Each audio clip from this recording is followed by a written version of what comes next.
అల్హమ్దులిల్లాహి వకఫా వసలామున్ అలా ఇబాదిహిల్లదీన ఇస్తఫా అమ్మా బాద్.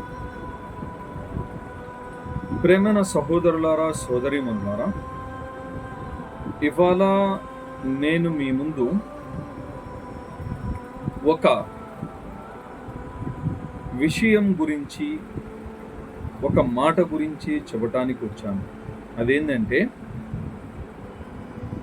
మనిషి ఉంటా మంచోడవుతాడు, ఉంటానే చెడ్డోడు కూడా అవుతాడు. అది ఎలా సాధ్యం? అది ఎందుకు?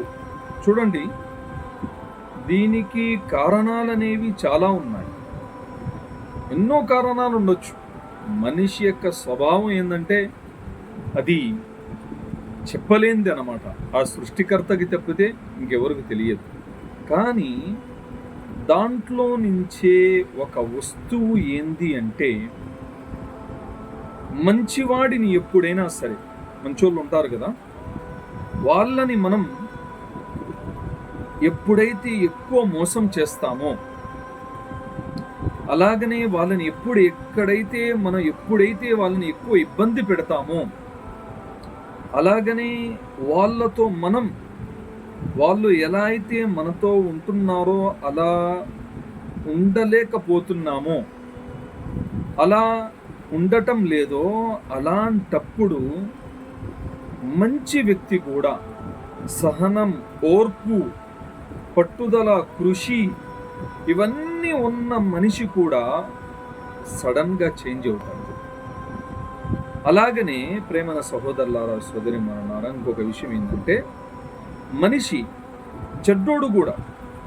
ఒక మనిషి, అతనికి కోపం ఎక్కువ, అతనికి స్వార్థం ఎక్కువ, అతనికి సహనం లేదు, ఓర్పు లేదు, అతను మాట తీరు బాగోదు. అలాంటి మనిషి దగ్గర కూడా మనం ఓర్పుతో, సహనంతో, మంచి మృదువుతో, తీపి మాటలతో మంచిగా ఉంటే ఆ మనిషి కూడా మారే అవకాశం. ప్రేమైన సహోదరులారా, ఇక్కడ విషయం చెప్పాలి అనుకుంటుంది ఏంటంటే, మన యొక్క వ్యవహారంతో పాటు మనం ఎలా అయితే వ్యవహరిస్తామో, మనిషి యొక్క ప్రకృతిలోనే ఉంది. మనిషి కూడా మనతో అలాగనే వ్యవహరిస్తాడు. ఉదాహరణకి చిన్న పిల్లలు చూడండి, మనం వాళ్ళకి ఏదైనా కావాలని పట్టుబడితే మామూలుగా అసలు ఏది పడితే ఎలా పడితే వాళ్ళు అలా చేసేస్తారు. అదే మనం మాట తీరుతో, మన యొక్క తీపి మాటలతో, మన యొక్క మంచి బుద్ధితో మనం వాళ్ళకి నమ్మకం వచ్చేటట్టు, వాళ్ళ యొక్క సంకల్పంతో పాటు వాళ్ళు ఏదైతే కోరుకుంటున్నారో దాని శైలిలోనే మనం నడిస్తే వాళ్ళు కూడా, చిన్నపిల్లలు కూడా నిశ్శబ్దంగా ఉంటారు.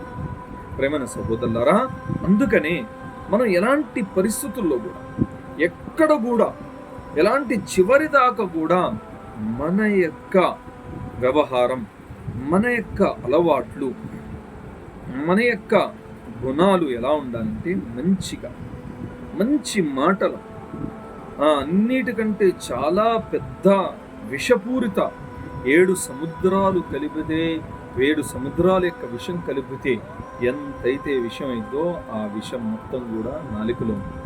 7 సముద్రాల యొక్క తీపి కలిపితే ఎంతైతే తీపి అయిద్దో ఆ తీపి నాలుక మీద ఉంది. అందుకనే మనం ఏం చేయాలి అంటే, ఎలాంటి పరిస్థితుల్లో కూడా, ఎక్కడ కూడా మనం మన మాటని, మన యొక్క నడవడికని, మన యొక్క